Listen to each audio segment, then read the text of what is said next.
we start, Tony, because we have a quorum? All right. I'd like to open the Architectural Board of Review meeting for February 22nd.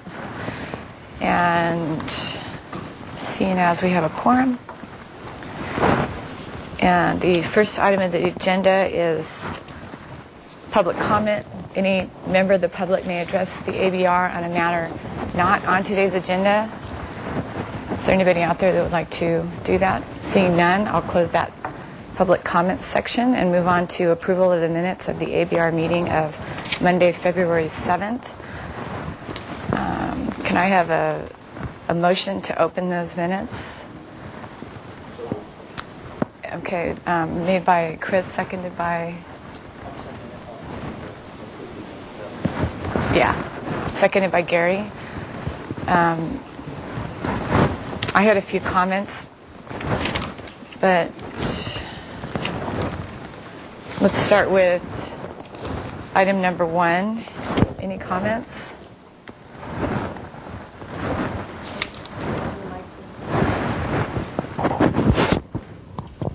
I can hear it across the room. Sorry. Is that better? We'll find out. Item 2. Item 3. Item 4. I had one on item 4. It's just a typo that you might not catch, Gloria. It's molding, MOULDING. Item 5. I had one. I think it's Happy Wanderer Vines instead of Happy Wander. Item 6. Item 7. All right. So all those in favor of the motion, say aye. Aye. Opposed. Motion carries. Moving on to the ratifying of the consent calendar of February 14th. Tony? Okay. For last week on ABR consent, we had item A, 226 South Ontario Street was postponed indefinitely. Item B, 535 East Montecito Street was continued 1 week. And item C, 608 Anacapa Street got a preliminary design approval and final approval with conditions. Consent last week was reviewed by Chris Gilliland and Clay RL. All right. I didn't get a motion for that. I'll make that motion. Thanks. Motion by Paul, seconded. Second by Chris. All those in favor? Aye. Motion carries. Okay, I need a maker for the motion to ratify the consent calendar February 22nd. Paul, seconded by Chris. All right, Tony? for consent calendar today, we had item A, 535 East Montecito Street. This was a review after final. It was approved as submitted. Item B, 602 East Montecito Street. Got a final approval of the hardscape and architecture with a condition to return with a planting plan. And item C, 1720 San Andres Street was continued to the staff hearing officer. Consent today was also reviewed by Chris Gilliland and Clay RL. All right. Announcements. Yes, we have some members who will be absent today. Chris Vincent-Hing won't be here. Keith Rivera will be absent. And Clay RL is going to be coming in a little bit late. And these member absences result in also a change to our meeting agenda. We need to switch items 2 and 3 because Clay will be back a little bit later, or be coming in a little bit later. So we'll need him for a quorum for 401.5 Old Coast Highway. So the applicant, I called Justin Van Malm for item 3, so he'll be in around 3:30. And then Old Coast Highway will be around 4 o'clock. All right, and then we have a continued item number 4, right? Yes, that's your item. And so that'll be postponed 2 weeks. 2 weeks. Okay. Any more announcements? That's all I have. Oh, sorry. Heather's here with some. Good afternoon, members of the Architectural Board of Review. I'm Heather Baker, project planner with the Design Review and Historic Preservation section. Jaime Limon will be joining us shortly. He's just finishing up another meeting. I just wanted to go over the memo that was emailed out to you last Thursday. You all have a copy of it here, I believe. And we presented this to the Historic Landmarks Commission last week, and we promised that we would also go ahead and come to the ABR and the Single Family Design Board.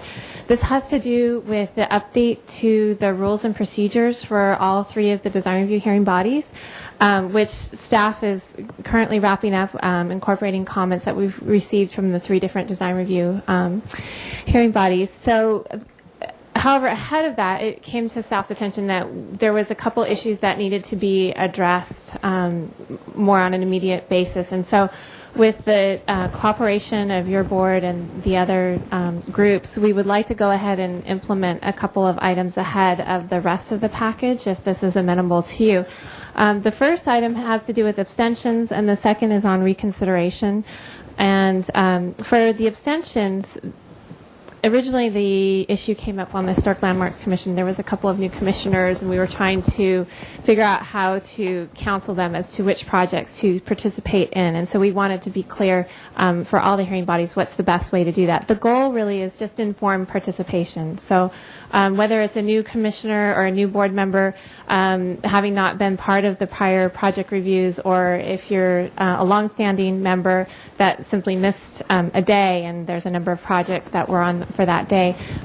The idea is that to have a catch-up mechanism of some sort. And ideally, and that's what's outlined in this guideline here, is that the person would go ahead and review the video of the project that was missed and take a look at the minutes to see what was the conclusion of the review, and then also make an appointment with staff to take a look at the plans prior to the item being heard.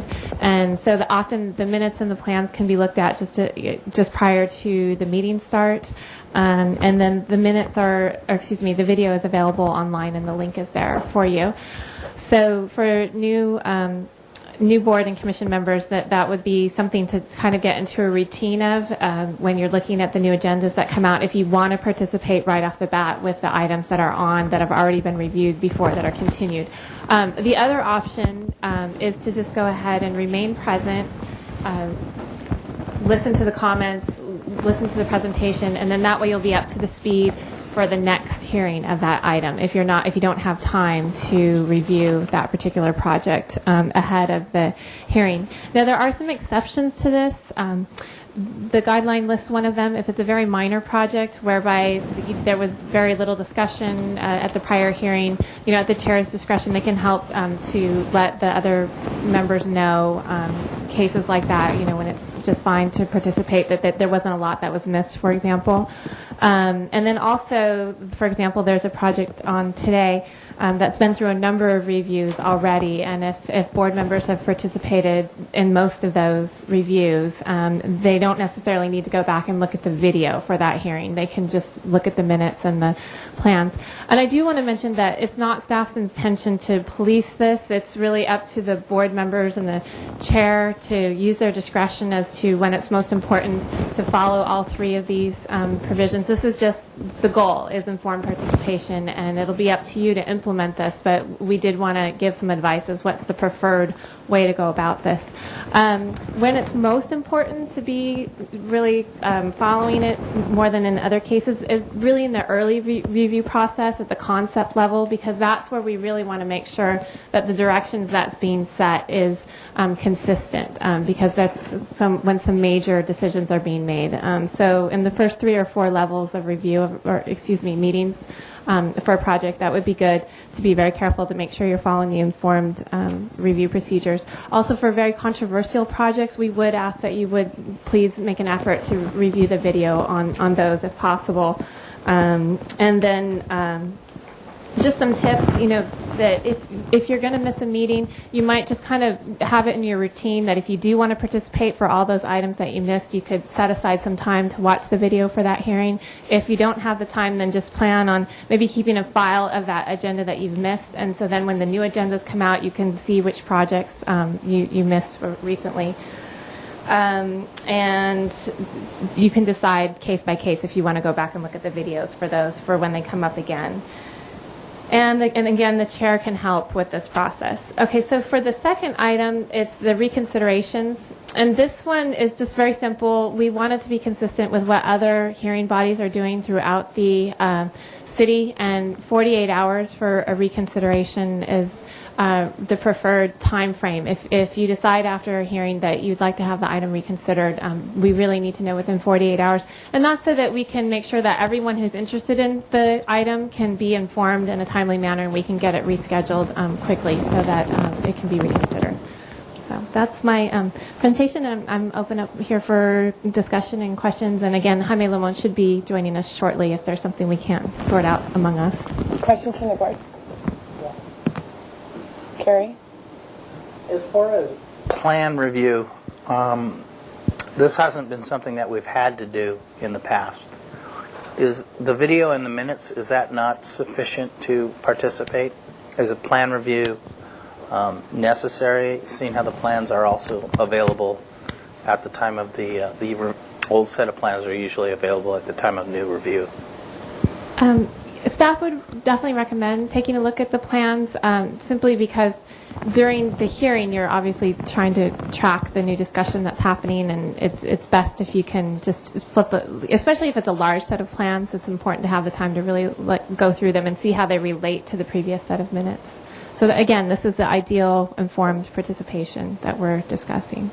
And looking at the plans actually is probably easier than the video itself. So most times we would, at a minimum, expect the minutes and the plans to be reviewed if possible.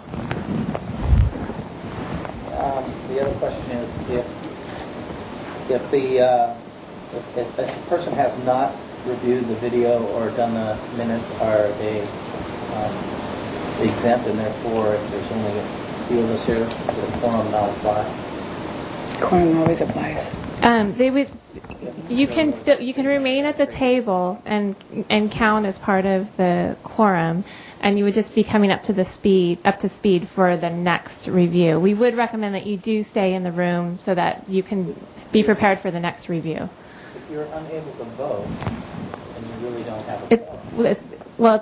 It's an abstention, so you can watch the review and be here and just abstain. That's the way that that it's set up. Yeah. Doesn't make a lot of sense. There might be some legal situation. Well, we have had this reviewed by the city attorney. You should just discuss this with the city attorney. Yeah, the city attorney has advised us on this. So. Chris? Questions? No. I had one. This is all meant to help the applicant move forward, and so that you don't get new information coming in that conflicts with the minutes, right? In a way, because... Right. So, and it's not only just for the applicant; it's also for efficiency for the other board members, so that you wouldn't want a new board member coming in or someone who wasn't apprised of the previous discussion then contradicting what the majority. But of the board that's my point. Is they still can. If I, for instance, reviewed the previous meeting and I wasn't there and it was a first review, and staff made a bunch of comments and then sent the applicant away to. And the applicant, in good faith, addressed all those items, and then I come in because I reviewed the plans, and now you're telling me that because I reviewed the plans, I'm able to make comments, but that's not really fair to the applicant because they got direction from the board that reviewed the plans, and then if I come in with something, let's say I don't like the project and the quorum's only 3 or 4 people, and I've reviewed them so I don't have to abstain, I'm gonna possibly be redirecting the applicant, which is really not fair to the applicant.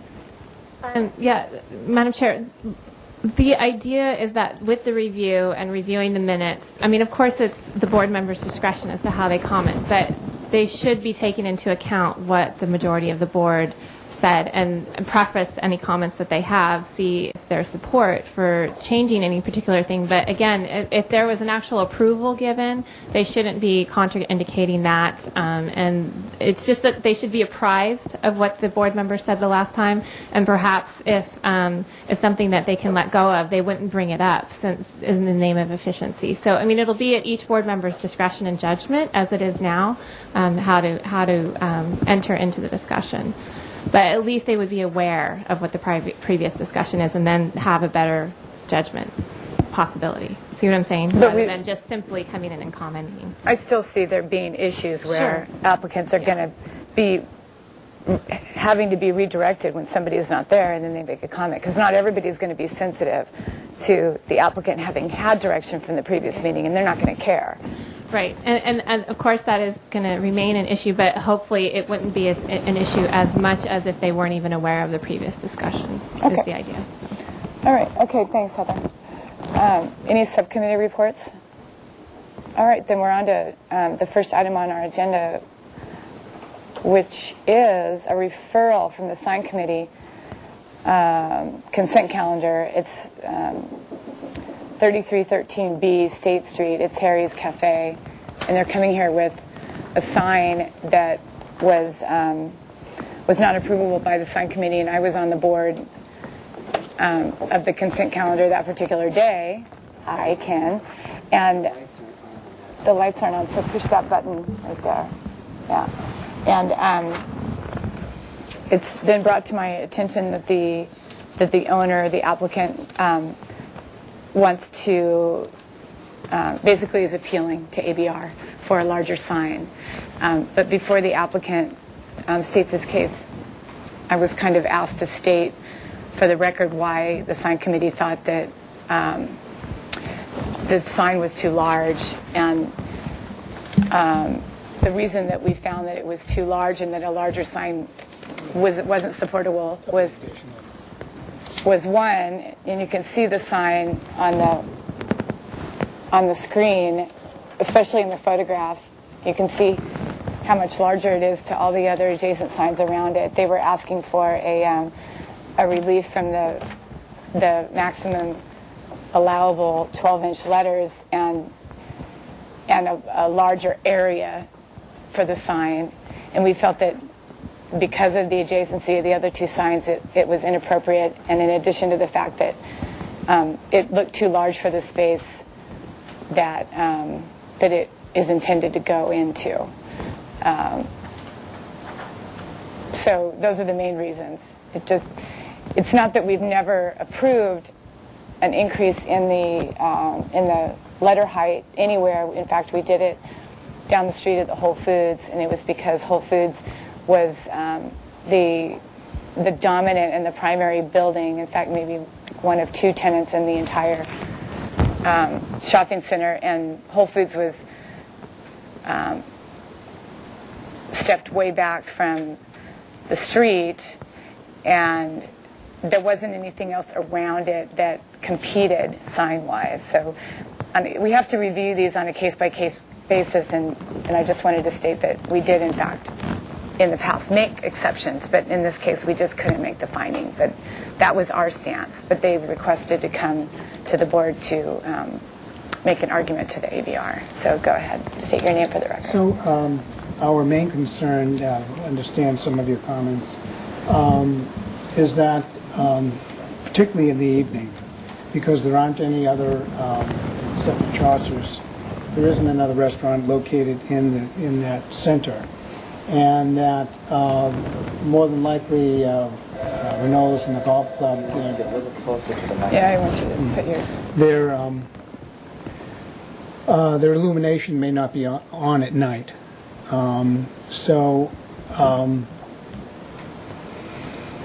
Considering that and the fact that it is set so far back in the corner, I think it's over 300 feet. Yeah, my name is John Scott. I'm the business owner.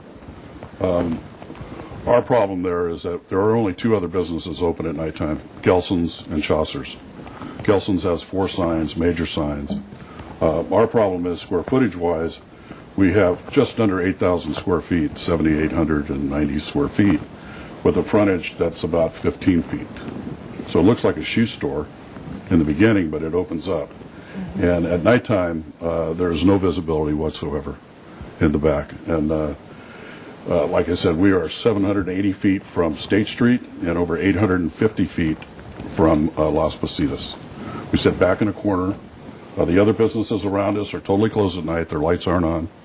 We're the only business there. Very, very hard to see.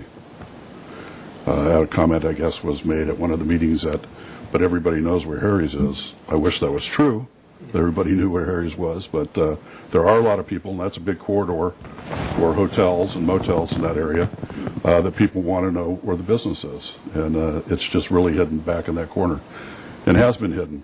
Our previous sign was 30 square feet that was taken down, and give you a little background on how this happened. The landlord did the remodel, gave no information to myself as a tenant that our old sign was gone. We didn't know about it until approximately 9 months ago when the construction was over. When are you going to put our sign back up? We're not putting your sign back up. You've got to go get back and get sign permission.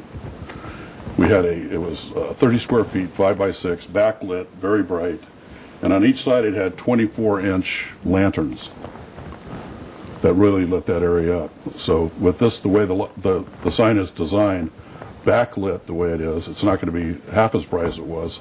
So we're really looking at trying to get a bigger sign, and it's only a matter of a couple of inches. And thinking that we sit that far back and there's no other business at that time. I mean, Chaucer's is open till 9 o'clock. They have about a 70-foot frontage, all lit up, all open windows. Our windows are open. We have less than 15 feet. And on top of the remodel, we lost our double door entry into a single door entry, which has really made it really difficult for the ingress egress of the restaurant.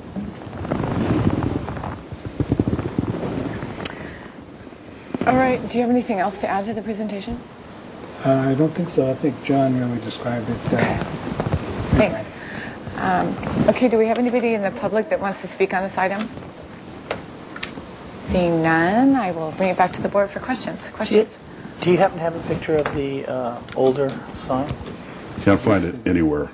What I about wish I had the old sign. Did it have a permit through the city? Would the city have the actual sign permit? I doubt it, probably. It's so long ago, but you never know. That was going to be my question, too. What did the other one look like? In I might be able to find the 1967. old sign, the approved plans, I can go look. It was a plexiglass box light. Do you want to go look, Tony? You could go look that makes it. I have another question. Go ahead, Paul. I don't remember all the rules about the sign committee, but the actual logo here, I'm just double checking. The logo is 20 inches, and the letter will be 14, and then these letters are 10 inches. Correct. Does the sign say that does the sign ordinance say that your logo can't be greater than 12 inches? No, it's just letters. Just the letters. So the logo can be greater. And then when your 25 square foot area that you're requesting, that includes the area of the logo? Correct. Okay.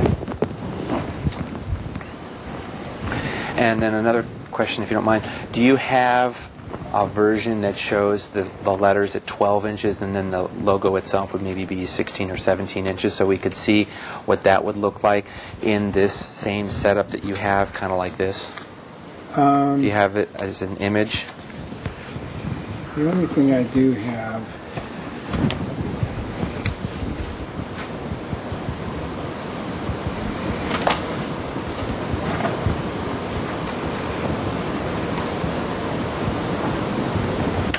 no, this is the image. This is the image. No, I don't. Okay.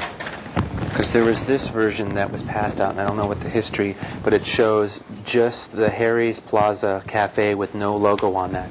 Is that something that... That was a temporary sign. Oh, that was the temporary sign. And I'm sorry, I got all these questions. On each side of your business, there's already a sign in place. Are those permanent signs, and what's the Those height? are permanent. What are the heights of those letters? The golf club is permanent, and Renault's is permanent. Are they 8 or 10, or are they 12? He probably doesn't know. They are most likely 12. Oh, you did them, Ken? Yeah. Okay. Most of the signs up and down are 12 inches. Yeah. Chris? I think you covered this, but the method of illumination, you said it's backlit, so these are big backlit. block letters. And Right. it's, okay. So there's no light coming through the face of the letter. Okay, and you're asking for 25 square feet? Is that right? Yes. And what would be the max requirement, Madam Chair? Actually, it would be 10. It would be 10. I see. Say that again, the maximum letter height is... Maximum allowable square is... footage would be 10? oh, I don't know the calculation. What is it? Right, when you have a sign program, each individual tenant's only allowed a half a square foot per running foot of frontage. Okay. So it's based on the front 15 Right. feet of frontage, based on Okay. almost 8,000 square feet of operation. Those are my only questions. I had one. Have you pursued any kind of an option that would... You said it was a backlit, so it's not getting any illumination through the front of the sign, Correct. which makes it harder from a long distance to read. Have you pursued trying to light the sign in a different way so that you get light on the front, or do some kind of a illuminated sign that could be read through the front? We haven't, no. I mean, all the letters in the sign program have a halo lit or backlit. Yeah, so I guess that's what I'm asking, is if there's any pursuit of anything else. Because you are so far away from the street. No, I mean, we certainly would entertain that. It would give more light. Okay, that was my only question. Did you get anywhere, Tony, with that? Found something? It says this was denied in 1989. That one was denied, so I don't know if we need to see it. What are the photos that you just passed that are in 89. 89, oversized?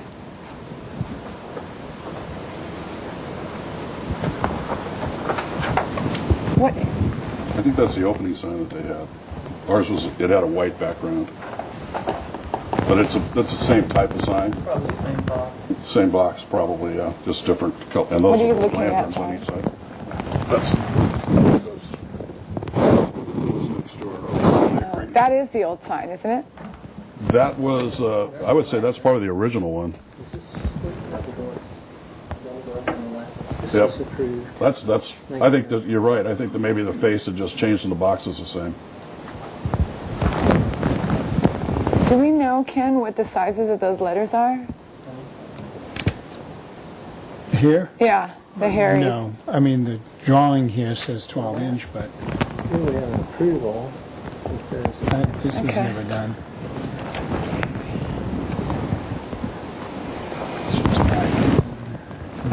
4, that's 89. I don't think this was ever done. See that, Ken? That's looks like the same pictures, but it says approved in 1994. On which This one? was approved. This was approved, and Yeah, the original would have been in 1967 or 68. the distance from the plaster that they have available to them now is essentially the same as it was before, because the door heights didn't change in the remodel, right, John? Correct. Just the width. And the roof didn't change, so essentially we're dealing with the same amount of square footage that we had before. All right, comments? Got comments, I'll jump in. I guess it looks a little bit on the large size, and it's the entire sign. I don't have a problem with the word Harry's and Plaza Cafe. It's the arch that's above it that's the stained glass element. And if that was to move up and you were to get rid of the rainbow thing, I think the 14-inch letters are fine in that location. I understand all your reasons of your saying, but there's a balance thing where when you look at the picture here, and there's also this kind of 3D one, it's oversized in relationship to what you have on each side of you, which is going to stay the same. This sign is too large. So to make it smaller, I would recommend getting rid of the rainbow thing across the top. You can move your letters up a bit, but stay with the 14-inch Harry's. That's my comment. I would just sort of echo that. I was thinking the same thing. That I think I'd be okay with the Harry's at 14 if maybe the Plaza Cafe was at 8 instead of 10, Maybe and another way of maybe lighting it, too. the little orange thing, or the rainbow as you called it, would shrink up a little bit. So Yeah, I think that would be my view. I'm okay with the Harry's at that size, but Plaza Cafe smaller and the logo smaller, and that it is a balance of the overall space, and it does appear to be too large. The other thing, like as Dawn, as Madam Chair, you had said, was that maybe you explore another method of lighting it so that you actually put lights in it, and then it could be smaller and be more noticeable from a distance. Thanks, Chris. Gary? Pretty much the same comments. I think it should. I think it should be very similar in nature as far as the sign goes to the size of the previous sign, which looks to me like what we're proposing without the logo on it. I would suggest that if you want to put that logo on there, it might look okay over the transom of the door or something like that, but in the plaster area where it's competing with the other signs, I think that that just the signage would be acceptable to me. Like I say, maybe just over the transom of the door, I like that idea. you can put your red logo. Okay. Well, my comment is that the only way that I would be open to allowing the 14 inches if you had it before, and then I think you have a right to, in my opinion, because you're dealing with the same amount of square footage. It sounds like you might have better support. The only reason I'm saying that is because I couldn't make the finding for the exception unless you had that as a pre-existing condition, and then of course I could. So as long as somebody on the board, whoever is going to make the motion, can make the finding as to why they're granting the exception, and they feel comfortable with that. And I'd like Tony to read the findings that the board has to make in order to grant that exception before somebody makes a motion. I do think that pursuing, if it doesn't fly and you don't get it, then pursuing a front lit option would be something to pursue. And I do agree with the board members that I think that what's exacerbating the entire sign is the stained glass transom in the logo. It's not helping the case at all. And if you were allowed to keep the 14-inch, in my opinion, if it was determined that it was existing and approved that way, I wouldn't support the transom either as a logo, because I think it just makes the entire sign look too large, as the other members do. So, Tony? I'm sorry, were you saying you wouldn't support this on the glass transom? I would have to see. No, I think on the glass. I would have to see it. It looks like it would kind of disappear and just be like a decal on the window that's set back. I'm not exactly sure what it would look like being a half round or modified half round when the transom window is probably not a half round. It's probably a rectangle. So I think that's going to look a little funny. But that's something they could bring back if it's required to come back to the board. If that particular part of the signage is required to come back, I'd need to see it before I could support it. Would we be coming back to full board or consent? It depends on what the ABR, they can either I see. come back here or go back to sign committee consent or sign conforming review, whatever they decide. Let's cross that bridge. Let's cross that bridge when we read the exceptions and let's see if we can talk about it under discussion. That's usually when we just discuss that. Go ahead, Tony. So they're not called findings in the sign ordinance. They're called grounds for granting an exception, and there are three of them. Number one, is there exceptional or extraordinary circumstances or conditions applicable to the property involved or to the intended use of the property that do not apply generally to other properties in the vicinity? Number two is the granting of the exception will not be materially detrimental to the public welfare or injurious to the properties or improvements in the vicinity. And number three is the proposed sign is in conformance with the stated purpose and intent of the sign ordinance. Okay, thanks. I would be able to make those findings or those conditions. And just to reiterate the exceptional nature of the fact that Harry's is basically an anchor store of that shopping center. And what's really unique about it is that it's such a large restaurant with such a narrow frontage. So that's what makes it a unique situation with only whatever the distance was that they had in front versus how it pie shapes out in the back. As long as we as a board make sure that materialistically it doesn't dwarf the other signs in that area and fits the family, because what they're proposing now does dwarf it, and so aesthetically it's not acceptable, but there is an acceptable solution out there. And I forgot what the third reason was. The stated reasons. What's the third one again, Tony? That the sign generally conform with the stated purpose. And The stated intent. purpose of it would be it's a wayfinding for the parking lot for the business, and it's a significant business in town, and it's an evening shop, an evening business. So I can actually find all those findings if we can work out a solution of a scenario. So the oversized letters at 14 inches is, from my perspective, something that I could support. Okay, I'll entertain a motion if somebody wants to make one. You want approval today of just the text and no stained glass transom rainbow thing, or do you want to have a continuance for 2 weeks and come back with another scenario? Actually, let me interject. They have to come back anyway because we don't have any information about the sign specifics. Okay. So this would just be some sort of a conceptual approval and continued back to the full board. Could it Or be continued back to whoever. the sign committee? I don't know. I don't know if the sign committee, because the sign committee couldn't make the findings, I don't know if the sign committee should be the one that reviews this. You want to check that, and then we can figure out where it goes back to, and we can just make the motion and keep it moving. Well, I think they would accept your direction from this meeting that the 14-inch letters are acceptable. That would be what we would be deciding on today, and then they would come back with a design, huh? Is it comments only? Yeah. It's I'll make a motion for final approval if the logo is removed, and that the board is okay with 14-inch letters if the logo is removed.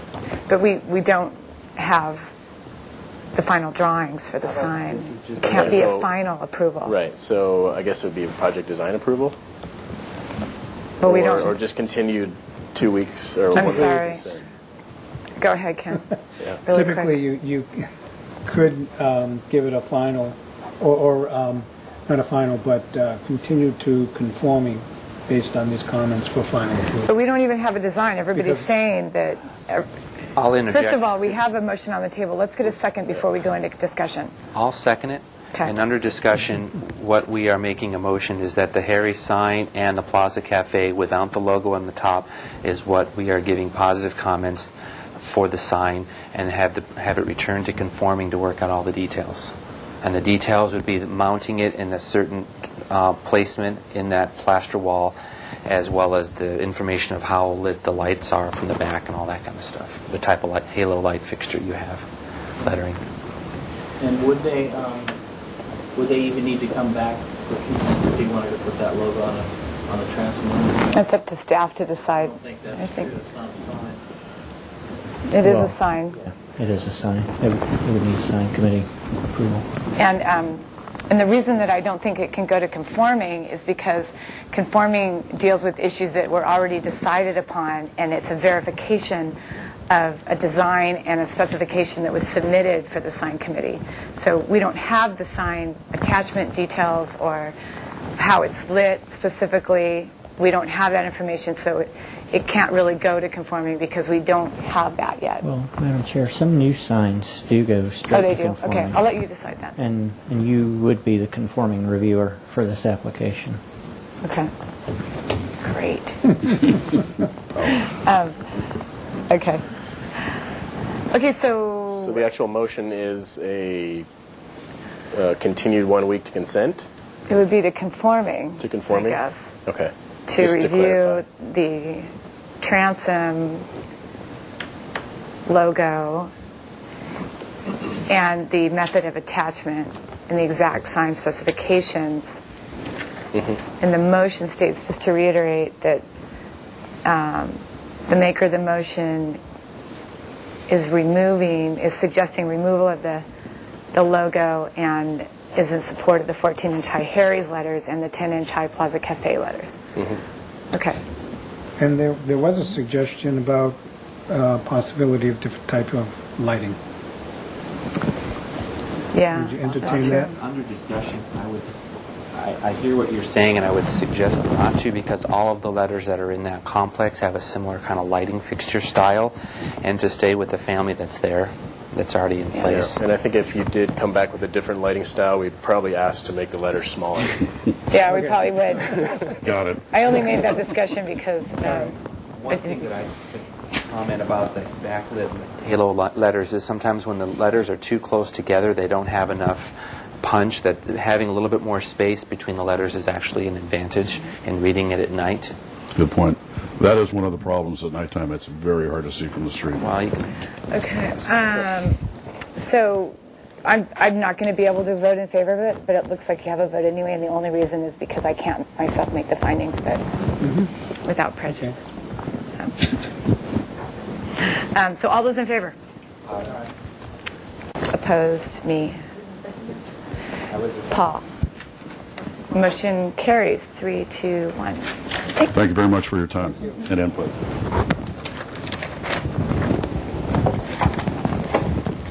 Thanks, Ken. Okay, so we are on to our new item 2, which is the old item 3, and that is 1226 East Montecito Street. Thanks, Tony.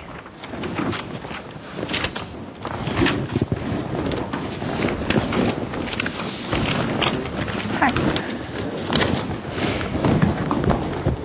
There's nobody over there. No. But there might be in a minute.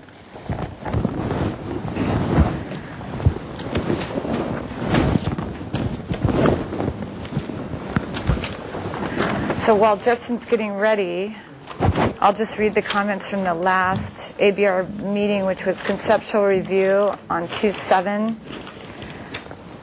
These are the old plans that those minutes were.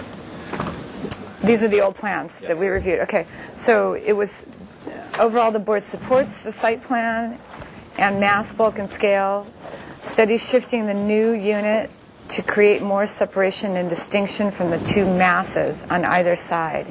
3, study the proportions and architectural detailing of a new unit's entry porch. 4, consider the architectural definition and relation between the 3 architectural forms, more alike or more dissimilar, or justification why they are so articulated. 1 board member is not comfortable with the height of the garage. Perhaps resolution of the pieces will address the garage. So, your name for the record. Madam Chair, my name is Justin Van Mullum. I'm with On Design Architects. And we have really studied what the board had requested. And there was one thing that kind of started to drive the design. When we spoke with the owner, we talked about trying to create a little bit of area for an outdoor kind of entertainment area outside. We started to look at how that affected our floor plan. These are the new ones, and those are the old ones? Yes. Okay.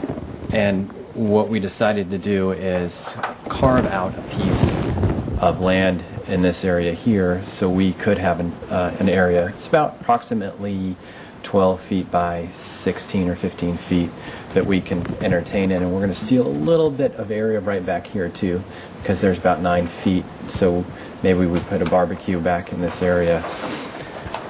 What that allowed us to do is we changed the floor plan around, and you can see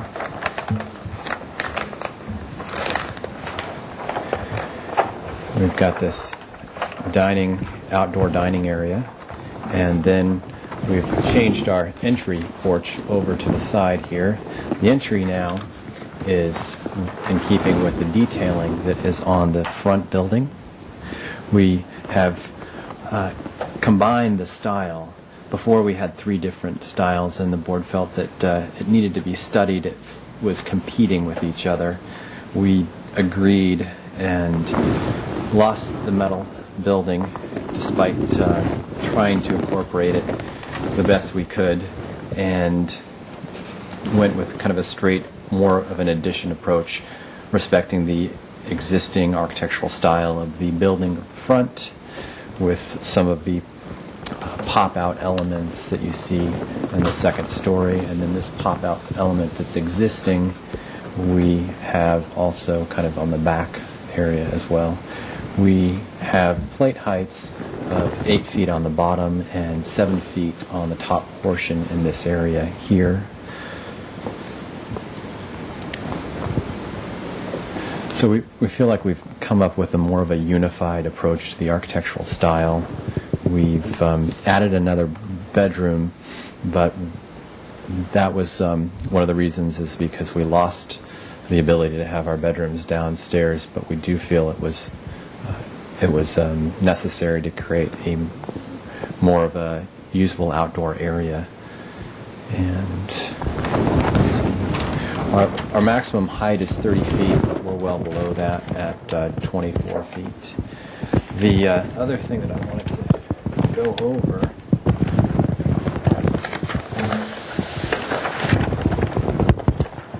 is neighborhood compatibility. We went and looked at where the two-story elements are in the neighborhood, and there is one that's right here that's very close to where we're at. So there's the windows, that second story. So we tried to push our windows. These are the windows that probably would be closest to our development, and so we tried to push our windows up as high as we could. But it's only a 7-foot plate, so it was a struggle. But basically, we've got this right next to it, and then we've got this on the opposite side, which is a 2-story, and it even has a porch that kind of overlooks our property. So in this neighborhood, there are a lot of 2-story buildings that I think supports the second-story development. And let's see.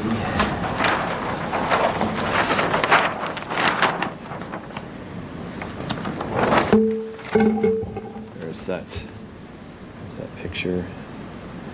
There's some more details of what that front building looks like, which was one of the things that it was requested that I get a little bit more photographs of that front building. So I'd like to open it up to any questions that the board might have. Actually, we're not in question.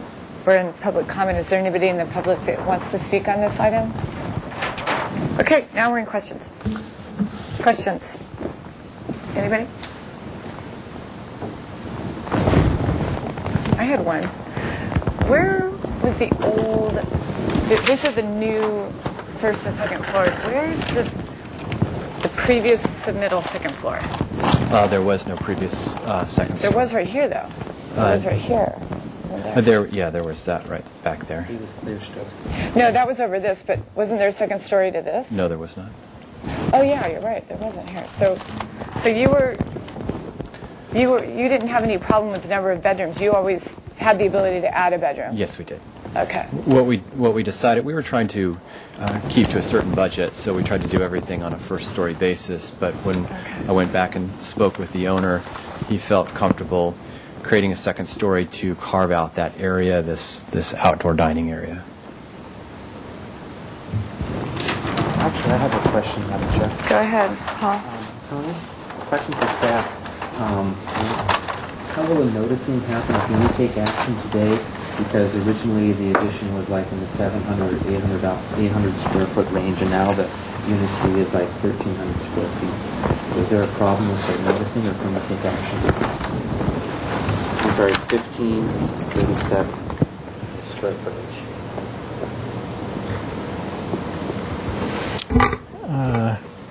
One thing that requires a notice for the ABR is an addition of a unit. So this is still adding one unit, right? That's correct. Another thing that requires a notice is if you do an addition more than 500 square feet. But I think we're okay because it's still one unit. Justin, can you show us where on the site plan the 2-story next door element is? Yes, and For it's neighbors? it's not on the old plans, but I did put it on the new plans. The two-story that I talked about, those second-story windows that are right about here. That's this location, and then on the opposite side, where that deck is that I showed you in the photographs, this is that building. So we have two-story structures on both sides of the property. What is this? That is a one-story garage, and it is right on the property. But it's nice because we're not going to have to put up a fence in that location, so we'll get a little bit more real estate. Okay. Sliver. Yeah. Where's that window right here, Justin? Is it over here more? Yeah, there's two windows that are right here, and there's two windows that are right here.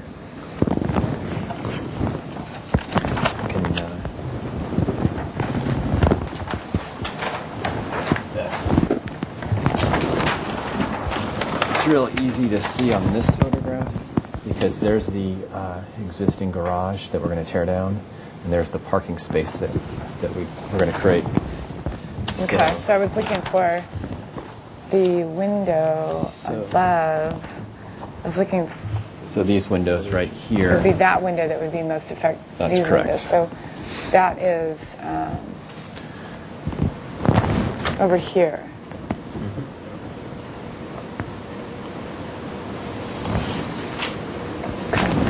Okay. No more questions? Comments? Oh, sorry, Gary. Is on this photograph number 3, is that the carport?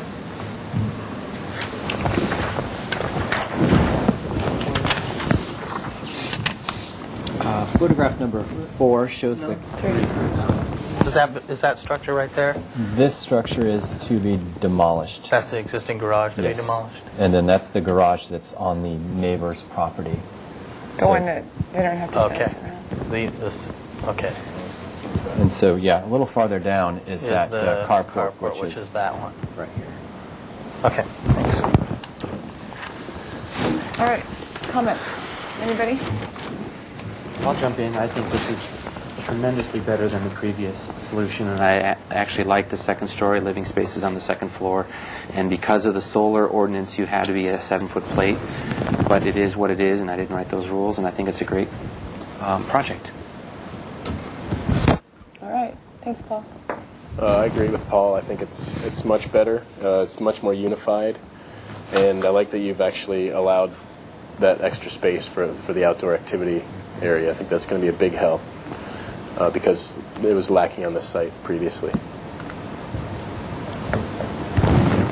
Gary? Yeah. I totally agree. I like the cohesion of the architecture. I like how the second story is into the roof line. I like how the garage looks now in comparison before. You know, it's really improved. So I'm happy with it.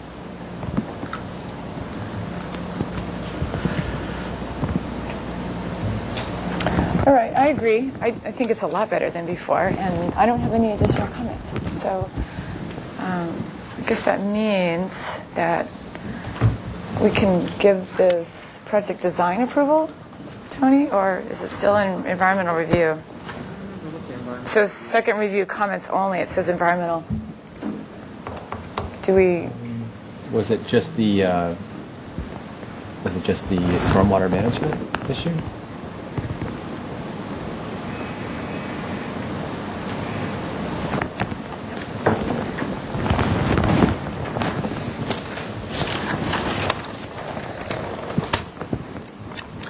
I know there was an issue about resolving the zoning complaints, which this will do.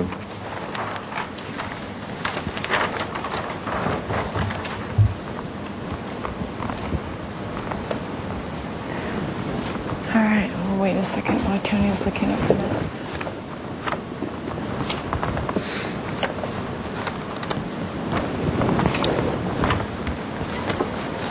Well, now that I know where Harry's is located, I think I'll be going there right after. I'm kidding, of course. Everybody knows where Harry's is. Staying at a local hotel. Yes. Go ahead, Tony. I don't see any information on the environmental review, so you better hold off. You could continue it to consent say it's ready for or project design approval or something along those lines. Do we have to make any project compatibility findings that you want made at the full board or anything like that? Okay. So anybody want to make a motion? Madam Chair, I'll make the motion that this project is ready for project design approval at the consent calendar, that this addition is appropriate for the existing house, modeling similar architecture, and it's a bonus to have the additional outdoor living space that was able to be carved out on the first floor. Have the applicant bring a color board and necessary details when returning to the consent agenda. And the third item would be to verify with staff about noticing for the increased unit size, if noticing is required.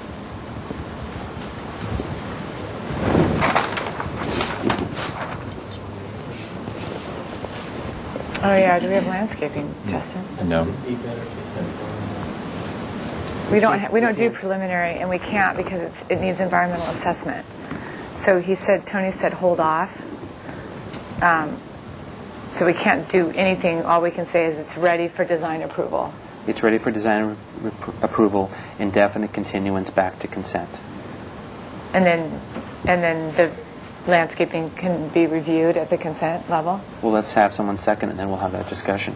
Yeah, I was going to say, I'll second. Okay, Chris. I'll second the motion under discussion to for the applicant to return when they come back to consent with a landscape and irrigation plan with details. Would it just be of the area of work?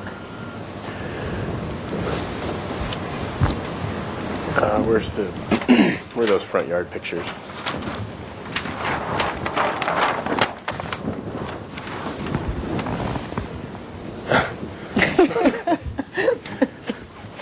It's a beautiful tree. I think we'd look for a landscape plan for the front yard, at least the area of work, including the public view from the street. So the front yard as well. Is okay with that. Okay. Did you get all that, Gloria? Any more discussion? All those in favor? Aye. Opposed? Motion carries. Nice tree. Poor thing. Poor tree. This is pruned back. Okay, moving on to 401.5 Old Coast Highway. Madam Chair, we need to sit down on this item. Okay. Oh, so I'm sorry. We don't have a quorum yet. I forgot that Clay was going to be late. He said he would be here as soon as possible. I'll give him a call to see.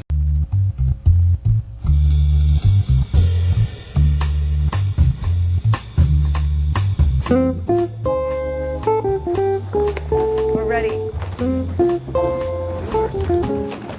There he is.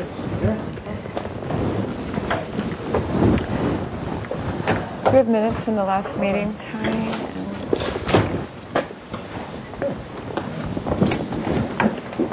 It's kind of low here. Okay. Before you start, Gil, I was just let me ask a question of staff. Tony just gave me this. The applicant just gave me this. So during public comment, I guess it looks like they're letters. I just read that into the record, or does it need to go through you first? It was given to me directly. I have a copy of it too. We don't usually read letters, but Right, we I'm can not going summarize to them. read the whole thing, but if somebody wants to take a look at it. Oh, you guys all have a copy of it. Okay.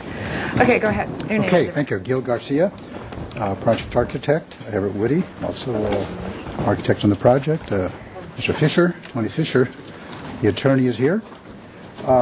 We're pleased to be here today, though, just make a couple of revisions to the site plan that have been discussed with the neighbor, and we've come to an agreement with the neighbor. We met with the city attorney and staff and feel that it's a plan that works for everybody.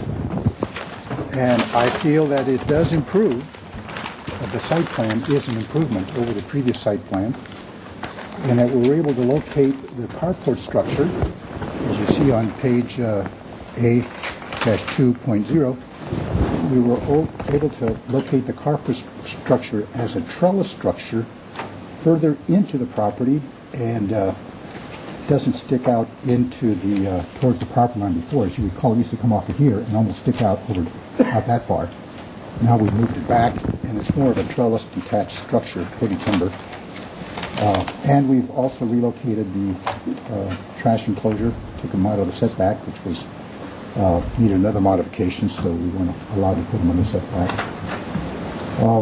And we increased the on the open space, the 15 by 15 open space, we pushed it back, which allowed back of space, and then we showed the agreed upon parking layout for the neighbor. That's the basic changes. We have drawn elevations to go with those, and we've let's see, go to the elevation side. Some of the roof details.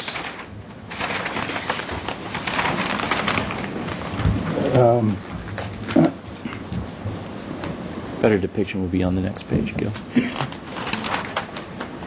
This elevation, I guess, up here shows it without the trellis in front. And this one here would show it with the carport trellis in front. And the side view of the trellis in front. And it would have proposed vines and growing all over it. So, again, we feel this is not as big as an impact as a porch structure coming off of here that penetrated much deeper into the setback, or towards the setback, but not into the setback. Trash would be the one side. I think this one, that's looking through the property line, isn't it? Yeah, section through it looking that way with the fence beyond. Yeah. And I don't show it here, but you would see the trash enclosure here It would next be to it. a fence for 42-inch high, just to enclose the trash. I think we need to see that in elevation too. Keep going. That's pretty much it. Everything else remained pretty much the same. The colors all remained the same. We had, If you don't mind, I'm going to read the preliminary approval minutes for the last meeting to refresh everybody's memory. And I wasn't here for the last meeting, but I reviewed the plans that were reviewed previously and the minutes. So they are revised the proportion. Maybe you should just go through and how you address, because I noticed in your presentation you didn't address how you resolve these issues, some of them. Yeah. Revise the proportion of the small window on the south elevation. you're talking about that little small window there, wasn't it? South Yeah, of- that's one that was supposed to be removed. Yeah. We had two of them or something in here, as I recall, on the previous one. Maybe somebody has a copy of the previous plan. You still have it shown here too. Yeah. Well, So you didn't, we'd like to keep it. I thought there was two. did you change the proportion, because the minutes reflect that the comment that was made is to change the proportion of the small window. I don't know which small window that the minutes referred to, but was that the window? And if so, what did you do to This it? was a window. We just made one window, where I think we had, I seem to remember we had two before. Maybe we ought to look at that. We thought it was an opportunity to put a little daylighting in here at this point. That's an opening, existing door opening. Just put a high little square window there. What is the room behind it? It's a living space. I know. Dining. It's dining. Dining. Yes. No, that's the one. That's the one. It's the same. It's the same, yeah. We weren't sure what the request was here. I mean, if you don't like it, we can remove it, but I didn't really see a real problem with it. Does anybody Being a remember? square. I'm not sure what the concern was there. Does anybody remember on the board what? Madam Chair, My recollection tells me that there was some concern by the board in general of window proportions and sizing and having some consistency, and that the original or the previous design was deficient in that area and appears to have the same issue.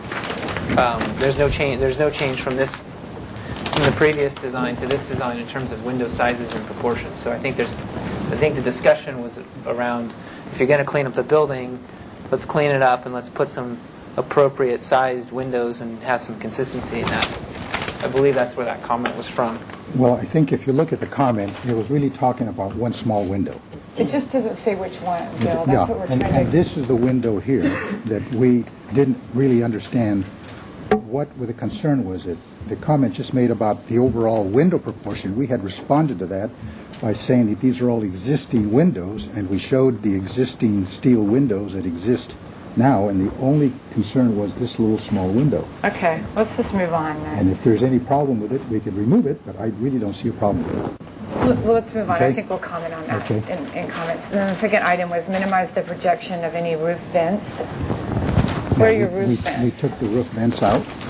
So how are you venting the roof? There is no venting on the roof. It's isoning, Okay. so it doesn't require venting. This way. There So you were. have a vaulted, Yeah. you have vaulted ceilings in all It's the just a rooms? flat roof.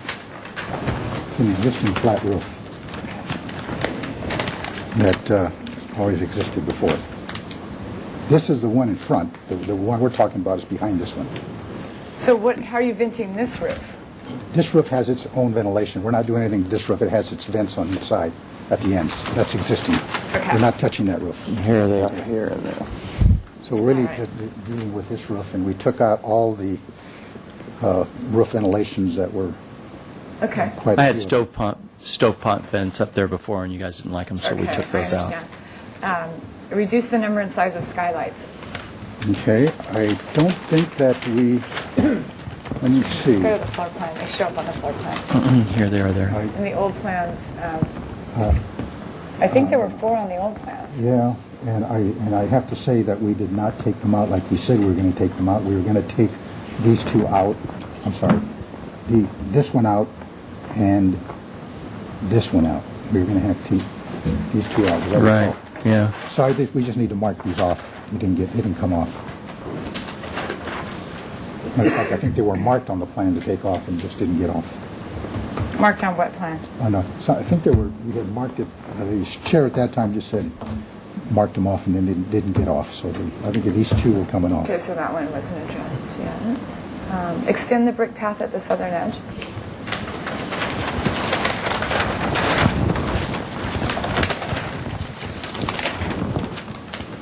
The brick paths have adjusted a little bit, but I think it must have been this one here, right? Yeah, the site plan changed The since site then. plan changed, But we did extend all the brick paths down to the property line. They're talking about the southern edge, and this says north. Are you sure this is north? it's that way, yeah. That's north is that way? So the brick paths extend them at the southern edge, which would be this edge. Right. So, I show it on my landscape plan, so I can go over Okay, my... who are you? Ricardo from the office of Katie O'Reilly Rogers. okay, so let's just see that.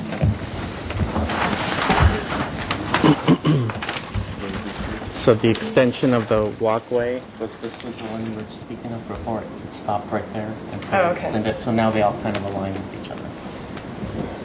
All right. Since you're here, study Yeah. the existing tree placement at the eastern side. Yeah, and I believe you were speaking of these two trees. I think there were 3 before. We're completely out of the area where the neighbor's property is, and we have more room here, so I was able to put one out here in this side yard and one in this common open space side yard as well. And they're deciduous. And that's another tree. And that's these are all citrus trees as previously presented. All the others are citrus trees. And there is no final landscape plan because there was enough revisions on the site plan to give you a revised preliminary plan. Okay.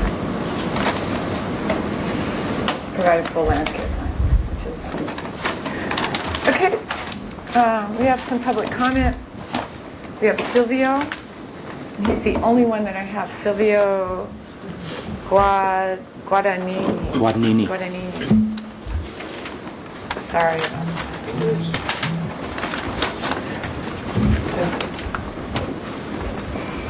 You can take my seat.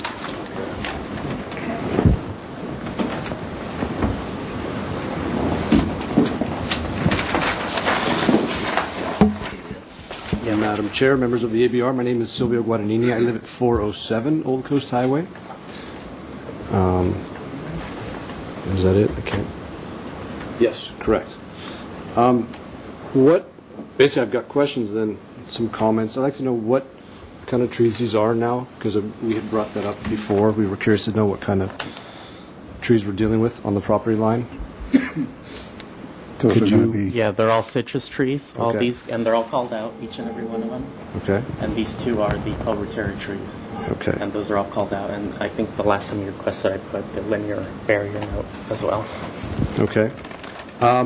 There was talk before of a barbecue. I believe it was around here. Is that still going to be placed in, a barbecue? Yeah, it is. It's like a little mounted footing one. And it can be placed actually anywhere. Just put it there. Okay, I'm opposed to that, and that's because of previous tenant problems in this particular unit, that they congregate there and they throw their garbage on our side, and marijuana, etc., dirty diapers.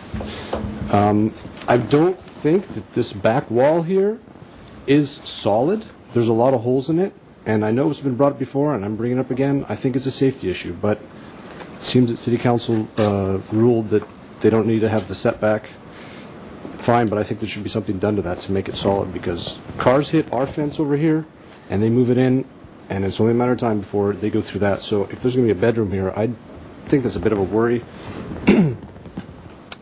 What else? If this does get passed, and if you end up doing demolition here along the property line, which is currently a wall, which is part of the house, I'd like to see, as soon as this is demolished, some sort of fence put up that's going to allow us to have our privacy, and that's going to cut down on the dust, etc. So that's any of this that's removed, because there's a fence that runs the entire length. So the wall, be it the fence, whatever, I'd like to see something put up immediately after demolition is done.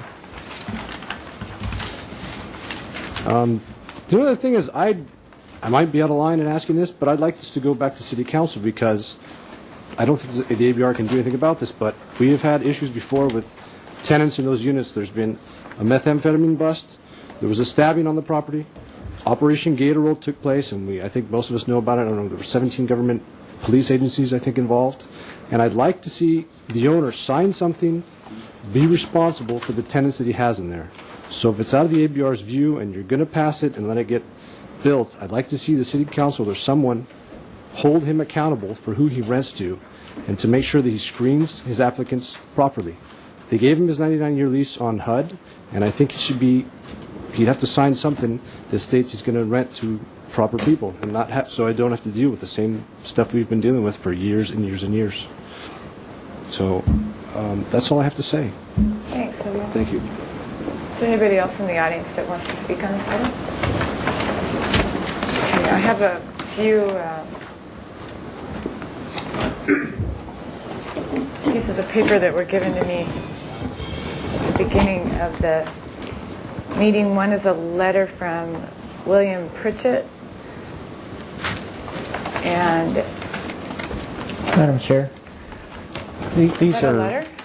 they're letters. We have a letter from the Munozes and from Mr. Pritchett saying that they entered into an easement agreement, and then Okay, they've good. attached the easement.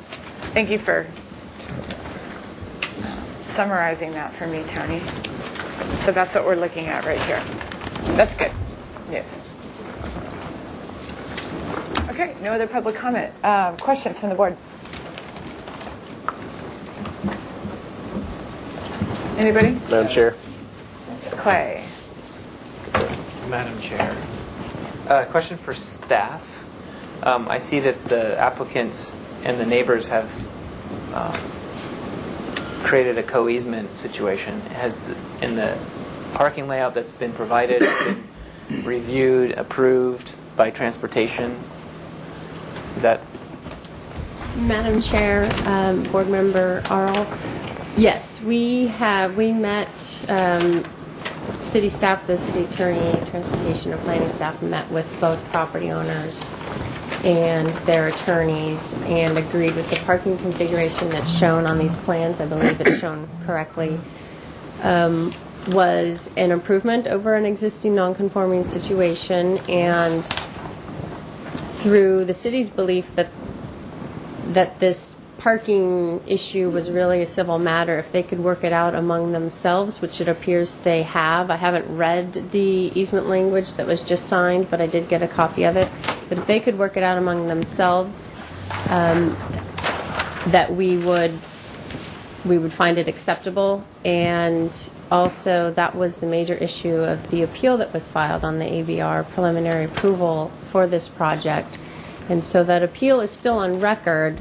Because of that, you wouldn't be able to grant a final approval today. If you were to go that way, it would need to be a conditional final approval on the condition that that appeal be formally withdrawn. Our understanding is that if the two parties come to this easement agreement, which it appears they have done, that the appellant would withdraw their appeal, and that then this project could continue to go forward and get their subsequent approvals. But as it stands today, without that formal appeal withdrawn, the most this could get would be a conditional final approval. And the appeal is by the neighbor? Correct. Okay. Got it.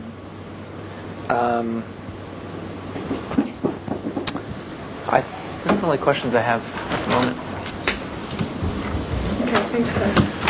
I have a couple questions, I guess in the same vein for staff. You said transportation looked at this. I'm wondering if they noticed that some of these parking spaces are only about 15 feet long, and if they've sort of signed off on that. The easternmost parking space is 15 feet at the shortest, and then where the porch jets out, it's about a 16-foot length. So I just wanted to bring that to the attention of staff. And then, beyond that, I'm wondering if there's a reason that with these awkward-shaped spaces, if we couldn't incorporate some additional planters at the front of some of those longer spaces. Also, and I may have missed this through the presentation, but there's called out a Grasscrete paving interplanted with Diamondia along the eastern boundary. I'm wondering what the purpose of that space is. Which one is it? Is it this one here? No, it's based on the landscape plan. It's shown this area right here. What the reason for it is? Just to generate a little more greenery. Basically, though, it's really a backup area, but we thought that because there was so much black paving that would help a little bit to break up the paving. It will be used for vehicular... Yes. Okay. It's not really counted as our open space. We're just simply to have a little more breakup of the... Okay, and it wouldn't be suitable as just a planter because you actually need the space? Yeah, we need the space for backup. All right. And then the two brick walkways that extend outward towards the property entry, are those raised or are they at grade? They're at grade. At grade, okay. And then I sort of had an issue with the citrus trees that are being called out, and I'm wondering along that eastern property line what the purpose of those 3 citrus trees are. I guess my main concern is access for maintenance, and also you have windows along there, and if these are full-grown fruit trees, they're just going to be growing right into the window, basically. And I don't know if there's been a request for food production on the site, and that's why they're there, or. No, actually, they were from a request from a previous meeting from the neighbor. Originally, we had different plantings there. We went from 2 different plantings. Right. He was had concerned different about trees, the and then we went to solar palms. And access. the neighbor requested some kind of fruit tree, so we were just trying to mitigate the request. Okay, but you don't necessarily need trees there. Okay, those are all my questions. Gary? No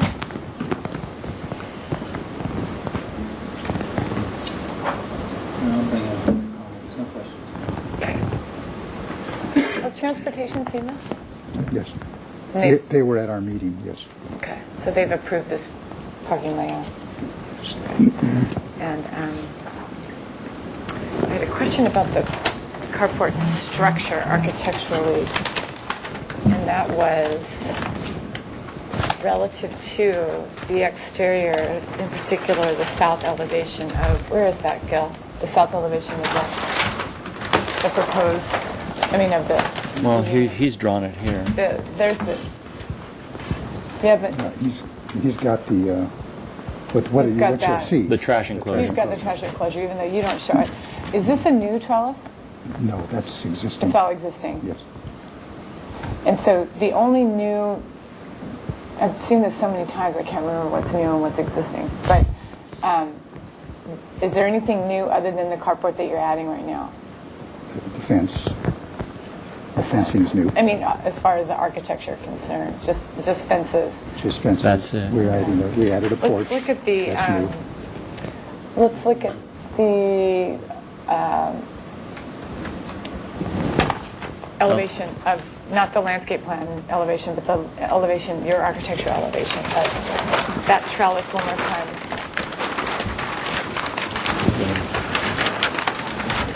That's the location of it. One more. There we go. There's one elevation of it. And the other elevation of it looking. There's the other elevation. Right.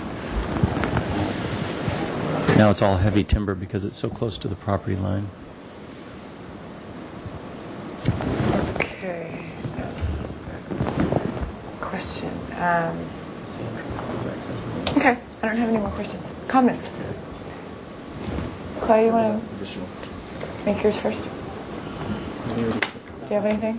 No? Anybody else want to start? Chris, do you have any comments? Yes. A couple comments, mainly regarding trees. Let's go ahead and pull the landscape plan back up there. I'm not really seeing a need for these 3 trees. I think they'll overwhelm the space, and without them, you'll get a lot more light in those windows. And you won't. I don't think your neighbor would mind if there weren't trees there. It sounds like. It seems to me this colorateria is just way too close to the fence line, so that should just move out at least a little bit. Same thing with these 3 citrus. Unless they were specified as like a dwarf or a semi-dwarf citrus, I think they're just going to overwhelm that space. And it's going to make that unit 3 dark as well. So either I would say a reduction in the number of trees there, or a specification of a dwarf or a semi-dwarf citrus in those locations. And then, I'd also like to see wherever the necessary 19 or 20 feet is for the space. I don't see any reason this couldn't be a planter, sort of in this zone, sort of an opportunity to soften that, or is maybe you can point out a reason why it couldn't be done. But to me, it seems like that could soften the front of the building a little bit more. Well, I think we're just about at the 20 feet there, aren't you? We're less than less than 20 feet. Yeah, Well, you're really tight. You're 16 here. You're like 24 here. Did you put it from here? Here? 24 feet? Yeah, we can do a scale. I think, of course, if we. I mean, it obviously varies because they're pie-shaped. We can also put some under the overhang. That's one thing we hadn't thought about. The 2-foot overhang. Yes, that would be helpful. But from there out is 23.5 feet. Here is, I guess it's about 20 feet. What are you saying is the area in front of the wheel stop could be a planter? Yeah. We even looked at this as compact car to provide this neighbor with a little bit more area to turn around. Mm-hmm. So. Yeah, one of the things we're looking for is, I know these come all the way out to here, but one of the things we're looking for is to get as tight as we can against that building. So if anything, we can probably do a 2-foot overhang, the 2-foot overhang on here. Right, for the front end of the car, basically, yeah. But we'd like to get the car pushed as tight in there to give That's this fine. guy as much back. I think it would just be really helpful to have that in front of the building we can to do help the 2-foot soften overhang. it. Yeah. Okay. You mean a 2-foot planter in front of the 2-foot wheel planter stop? in front of the wheel stop, yeah. Yeah. Under the 2-foot overhang. And that's it? Okay. Oh, no, it's not. It seems to me there's also an opportunity. I think, do you have vines planted on along this wall here? Yes, on the fence, yes. And I was just thinking that this is probably a big blank wall, that there's another opportunity here just to soften a little bit more with a planter or just vines on those walls there. That's all. Thank you. Gary? Thank you, Madam. Yeah, I do have some comments. I just want to preface this that I have been opposed to this project, and I still am because I believe that it's not going to be a quality of life or a degree that we call as a high quality of life for the living situation of these 3 units, and the units are added. But other than that, I'll make some comments, and I have made these comments before. And some of it has to do with the fenestration on Unit 1, which is not going to be touched. However, we do have new access to a Unit 3 that was never legally a unit. And we have access coming in front of these 2 bedrooms right here. And my concern is the height of these 2-bedroom windows. And I thought that the plan indicates that the existing windows are to remain, and I think that they should be taken into consideration, that there's a walkway there that goes to that entry, and those windows should be somewhat screened or turned into high windows. And that has been brought up in previous meetings. I want to comment on the windows that we are referring to in the last minutes. On Unit 3, we wanted something that was more cohesive, that the 2 windows look similar to each other, and I don't think that we were getting that, and we're getting new windows in that location, and I think we felt like the style of window was not cohesive with this style of windows that are proposed. I think the rest of it looks like the applicant has addressed most of the comments and concerns that we were referring to in previous meetings. All right, thanks, Gary. Clay?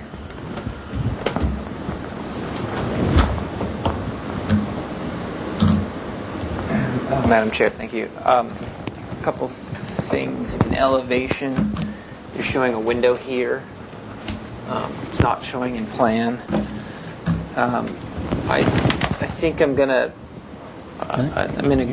in agreement with Gary's comments. I too have opposed this project pretty much from the first time we saw it, and I still feel like the project is taking baby steps towards making it nice.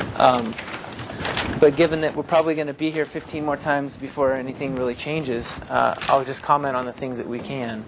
I think that the window, I agree with Gary's comment about the window on Unit E. That's a living room area, which is what? Unit 3. Unit 3. I'm sorry. Unit 3, that living room unit. I was looking at window tag E. Window tag F on Unit 3.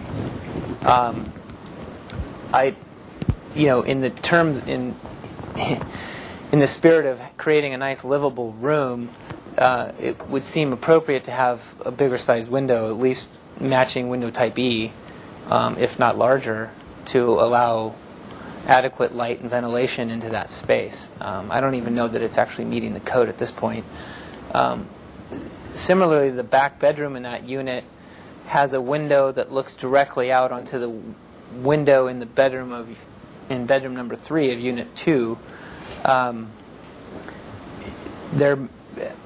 know that we've got a setback issue, a property line issue, a modification issue, so I'm sure that the response would be that we can't do anything without another mod. So I just think it's unfortunate to have that bedroom with 2 doors that open into a bed space and the only one window looks into the window of another unit. That I have a problem with, and I wish it could get resolved. Related to the public comment, or the person who commented about the barbecue and the wall, I think the applicant has really tried to make that area usable and livable. I don't see any way that we can legally or otherwise restrict who rents this. I don't think it's actually possible. But I would hope that the owner would take care in making sure that area gets managed. The last thing for me is about the trellis. We can go to the elevations. all of the buildings, or the 2 buildings on this site, the 3 units, all have a very simple presentation to them. They're, this is a flat roof. This has a hip on it. The back unit's flat roof. There's this little porch element with a simple knee brace on it. And then this thing just gets super overly detailed. And I actually think it's way out of place for this project. And I think that should be really, really, really, really simplified. How many reallys was that? I'm going to leave it at that. I think borrow references from the rest of the building and keep it simple. I just think it's too ornate. And that was. Oh, the other comment I have: if you're going to come back, when you get ready to come back for final approval, there's a bunch of details called out here, here, here. There's really no exterior details, so we'd want to see exterior details for the knee brace porches, porch covers. Those are done. Okay. I don't see any for these. There's just a bunch of details missing. So. Yeah, the structural details are missing. We'll get those. And the architectural details are missing. Are there architectural details? Where are they? There's a door jamb, door sill, door head, interior door, skylight, window, wardrobe. There's no exterior details in here. There's the knee brace. Yeah. We're talking about the Skylight. carport. But there's no architectural details. Carport, you wanted to get your concept on Right, it first that's with the right. structural. So the other details. So there's a knee brace detail. Yeah. That's the only one. And doors and windows. And the exterior door. Doors and windows are existing. We can draw an existing, what they look like existing. Oh, they've got some here. They've got doors. Oh, they're done. No, Yeah. they're doors. Yeah, I said Windows. He's got a schedule as well. Okay, I have a few comments. There's still discrepancies in the number of windows, like Clay and some other people pointed out, windows missing in plan, or windows shown in plan as double still, and there's, that's a wall, sorry, that's a window. So I agree with Clay's comment about just looking one more time at the quality of life in these spaces and making sure that you have the appropriately sized windows, because especially in that living room, that little bitty tiny window is the only window in that living room, and I can't understand that at all. Well, let me try to explain why. Because you have this person's private outdoor space right here. So we wanted to have a high window so we wouldn't be looking at part of that outdoor space in the back space. It's the only place we could put the outdoor space in. That was our attempt to try to, we could put a window on this side, I guess. A bigger window on this side looking at that place. Yeah, it just needs to be resolved, Gil. It's just, that room is just dark. Really dark. Like Clay said, it doesn't even meet the code right now. Which segues into my next comment, which is about the skylights. And I know that in the last meeting you were requested to remove them, but since you didn't, I'll make a comment that kind of contradicts that, because I think that this unit needs skylights. I agree with that. It may not be contradicting that comment. I think that the reason that comment was made was because of the neighbor and the light, the glare that was coming from those at night. But you could possibly eliminate one, but I think that, again, it kind of revolves around that comment I was making about the quality of life in all of these rooms. It's just resolve that and make sure the plans accurately depict what you're presenting, and make sure your plans and your elevations are cohesive and they work together. Because these are all shown and then there weren't any removed. That window. There may be others that I didn't notice, but at least those few. I really, really agree with Clay's comment about the detailing. I just think it needs to be simpler, and I think it would be a lot better for the project to keep it simple. In terms of the carport? Yeah, the detailing on the carport is just too over the top for this location and this the architecture that's already here. So just really simplify it and make it match what else is going on the property, and then provide all the details for that. And Is there a fence proposed at the, where's that site plan again? Is there a fence proposed Yes, over here? it's an extension of this fence. And that's noted on the plan somewhere? Yeah. Where is it noted? I don't know if it's noted on the plans, we're just... Okay, make sure it's noted. We'll note that on the Make sure plans. that's I don't know if it's noted. noted on your plans, but And then I think the barbecue that's shown on the landscape plan is in the setback. I don't think it can be in the setback. I think, where's your landscape plan? Right here? Yeah, actually, Here it it is. is. Yeah, it can't be. In I don't this. think it can be in the setback, Yeah, I and could you've just shown move it it in the over. setback. So, those are my comments. Would anybody like to make a motion, or do you want me to craft a motion with the notes that I took? Okay. I've got under, this would be a 2-week continuance back to the full board with the following comments. The landscaping comments would be to provide an alternate solution to the 3 trees at the east property line, to relocate the barbecue? no the Colorateria. the colorateria, to reduce or specify dwarf citrus at the west side of the property, to increase the planter at the front of the wheel stop for parking spaces not numbered, the 2, oh they are, for parking spaces 4 and 5. Add planting at the west property line.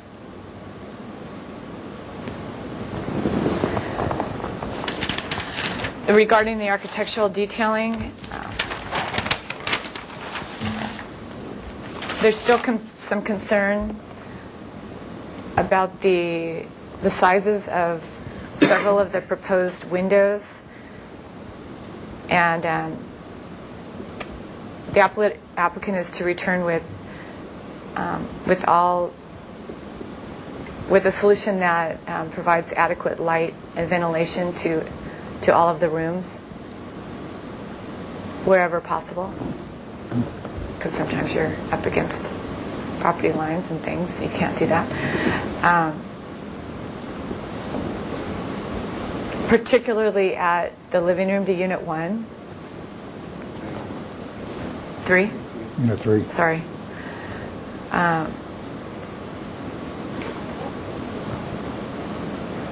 I think that with that first item, Gloria, it should also be noted that privacy for the windows needs to be addressed along with light and ventilation. And the next comment would be to resolve and provide all details, including carport details. And then the next comment would be to simplify the design of the carport, matching the proposed detailing of the existing architecture, existing and proposed architecture. And the next comment would be to note the fence extension at the east property line.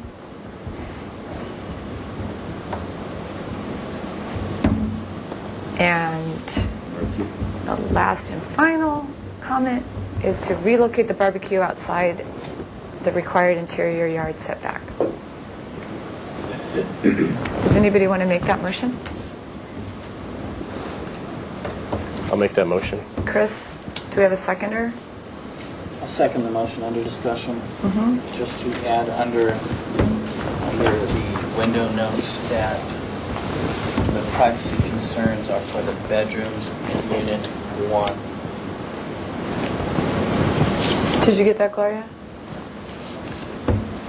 Also, Madam Chair, under discussion, I believe you said as the final landscape comment to increase the landscaping along the west West? property line. But I think it's the east that we're looking for. It's where the grass. Oh, yeah, creek you're area right. is. So It's increased the last landscaping comment is going to be increase the landscaping. You were of talking the- about vines here, right? No, vines on the fence, which you have. We have vines. but there. I said Vines. vine or planter there. I prefer a Vines or planter, but if planter. you really need the space and you can get away with just growing vines on the, Yeah, I the think fence. this is an easement, so we probably would make that vines. I mean, That's fine. That's part of the agreement. That's an easement, so vines would work for us. Sure. So it wouldn't be increase the planting area. It would be provide vines at the east property line at the backup area. Yes.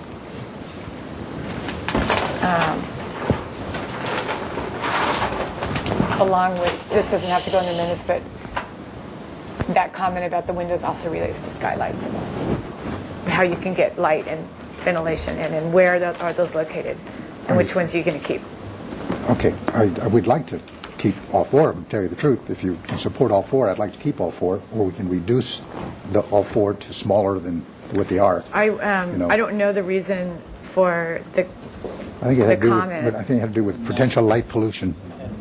But So I think it's going to be a balance of mitigating the light glare and providing light inside.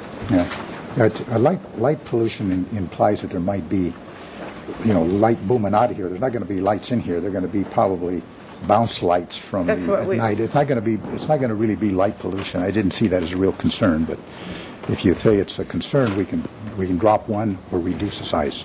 Why don't you guys, as the architects, just decide what you think is best for the quality of life, and also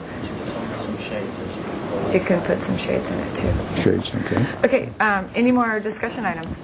Madam Chair? Yeah. I apologize for interrupting, and you might have mentioned this. I had a note about concerns with windows in the two bedrooms in units number 2 and 3 looking into each other. Was there something in the Actually, motion thank you about for that? reminding me, because Gary said that the privacy related to the bedrooms in Unit 1, but it's not just the bedroom in Unit 1, it's the bedroom in Unit 3 as well. Gloria, it's this bedroom too. It wasn't just a privacy issue with these bedroom windows, it was a bedroom window in Unit 3 as well. I would just say address privacy in all of the bedrooms.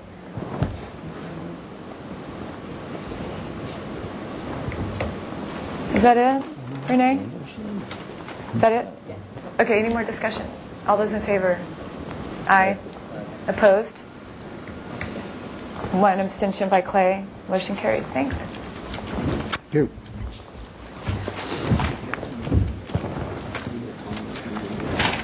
Okay, so that concludes our meeting for tonight. Thank you for listening.